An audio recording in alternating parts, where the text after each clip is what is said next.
बेहतरीन drama serial बड़े भैया की इस एपिसोड में आप देखेंगे कि किस तरीके से कबीर ने हर चीज़ को कवर करने की कोशिश की, लेकिन उसके बावजूद ये लोग उसके सगे ना हो सके। कैसे हर चीज़ इन्होंने ख़त्म कर डाली और हर चीज़ को तबाह बर्बाद कर दिया। मिशाल बहुत जल्द वापस आएगी और अपने किए की शर्मिंदगी उसको होगी। फिर उसको अंदाज़ा होगा कि उसने आखिर ऐसा क्या खो दिया है। फिर उसको ये समझ आएगी। अभी तो वो बड़े ठाट बाट के साथ गई है और समझ रही है कि हर चीज़ उसके हाथ में होगी, लेकिन वो ये नहीं जानती है कि बहुत जल्द अलमीर जो है उसको भी समझ आ जाएगी कि वो कुछ भी नहीं कर सकता। वो बिल्कुल बेकार और फजूल सा इंसान है, जिसकी वजह से उसने ठुकरा दिया अपने भाई को, लेकिन बाद में पछतावे के अलावा उसके पास कुछ भी बाकी नहीं रह जाएगा। वो इस बात को नहीं समझ पा रही। लेकिन जी आप देखेंगे कि फ़िलहाल तो काफ़ी ज़्यादा खुश हैं दोनों कि उनको अपनी नई ज़िंदगी की शुरुआत करनी है, लेकिन वो ये नहीं जानते हैं कि उन्होंने अपनी तबाही खुद अपने हाथों से की है और हर चीज़ तबाह फना करके रख दी है। कैसे कोई ऐसे कर सकता है? आप देखेंगे कि कबीर जो है इंतहाई किस्म की टेंशन में आ चुका है, लेकिन महविश और समीर उसको समझा रहे हैं कि तुम्हें परेशान होने की ज़रूरत नहीं है, क्योंकि बिला वजह टेंशन लेने का कोई फ़ायदा नहीं है। कि जो कुछ हुआ है ना, सारा नुकसान इन लोगों का अपना है, इसमें कबीर का कोई नुकसान नहीं है। महविश बार बार इस चीज़ को बताने की कोशिश कर रही है और कह रही है कि बहुत जल्द अलमीर वापस आएगा और उसे अपनी की गई हर गलती का एहसास हो जाएगा कि उसने क्या किया है और क्या नहीं किया है। क्योंकि जी महविश जो है वो इस कदर टेंशन में है और इस कदर परेशान है कि कुछ नहीं समझ पा रही कि वो क्या करे, क्योंकि वो कबीर की इस तरह की हालत देखकर दिन ब दिन काफ़ी ज़्यादा उदास और परेशान रहने लग जाती है कि आखिर ये मामला कैसे सुलझाए और किस तरीके से हर चीज़ को हैंडल करे। क्योंकि वो समझ चुकी है कि अब मामलात मज़ीद बिगड़ेंगे और ये तकलीफ़ भी जाकर कबीर को ही होगी। तरह और वही सब कुछ करने लग जाए, जिस पर कहती है महविश के नहीं, समीर में और अलमीर में काफ़ी ज़्यादा फ़र्क है, इसलिए इन बातों को लेके परेशान होने की ज़रूरत नहीं है, क्योंकि ऐसा कुछ भी नहीं होगा। मुझे पूरा पूरा यकीन है। दूसरी तरफ आप देखेंगे कि फ़री के हालात दिन ब दिन फिर से ख़राब होते जा रहे हैं। उसको समझ नहीं आ रही और वो सोच रही है कहीं मैंने अपना नुकसान तो नहीं कर दिया, बड़े भैया से दूर होके हर चीज़ को ख़त्म तो नहीं कर डाला। लेकिन बहुत जल्द उसे इस चीज़ का एहसास हो जाएगा कि उसने बहुत बड़ी गलती कर दी है। महविश बार बार यही सोच रही होती है कि आखिर कबीर के साथ हो क्या रहा है। ना ही फरी उसके साथ है और ना ही अलमीर।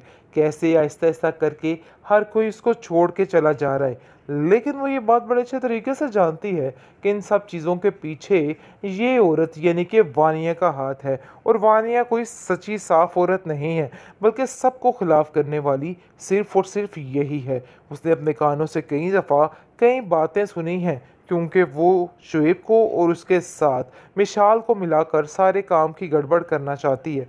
लेकिन जी आप देखेंगे कि बहुत ज़्यादा परेशानी बढ़ चुकी है, टेंशनें आ चुकी हैं, हर तरफ उदासी और परेशानी छाई हुई है। शुएब जो है वो अब फिर से कोशिश कर रहा है कि दोबारा फरी की मुलाकात हो जाए अपने भैया से और दोबारा से पैसे हथियाने का सारा मसला जो है, सारा चक्कर जो है शुरू हो जाए, क्योंकि उसको समझ आ रही है कि ये मेरे से कुछ गलती ही हो गई है, कि सारा मामला जो है रफ़ा दफ़ा नहीं करना चाहिए, बल्कि हम लोगों को जाकर बड़े भैया से माफ़ी मांगनी चाहिए, ताकि दोबारा रास्ता उस घर का खुल सके। जिसकी वजह से वो इस बात के लिए राज़ी कर लेता है फरी को कि हमें वहाँ पर जाकर बड़े भैया से माफ़ी मांगे लेनी चाहिए। वानिया काफ़ी हैरान है कि देखो मिशाल ने कैसे अपने हाथों में हर चीज़ को कर लिया है, कैसे एकदम से उसके लिए हर चीज़ बदल गई। वो कहती है कि अरे भाई वाह, आप लोगों के तो वारे न्यारे हो गए हैं। किस तरीके से हर चीज़ को बदला, कैसे कबीर भाई को अपने हाथों में करके हर चीज़ हथिया ली, मुझे तो समझ ही नहीं आई। जिस पर मिशाल कहती है कि कबीर भाई को हैंडल करना मेरे दाएं हाथ का काम था और समझो मैंने कर लिया, इसलिए आप भी अपने तरीके से अब इन चीज़ों को हैंडल करें। लेकिन सबसे पहले समीर भाई को आपके लिए स्टेप लेना होगा।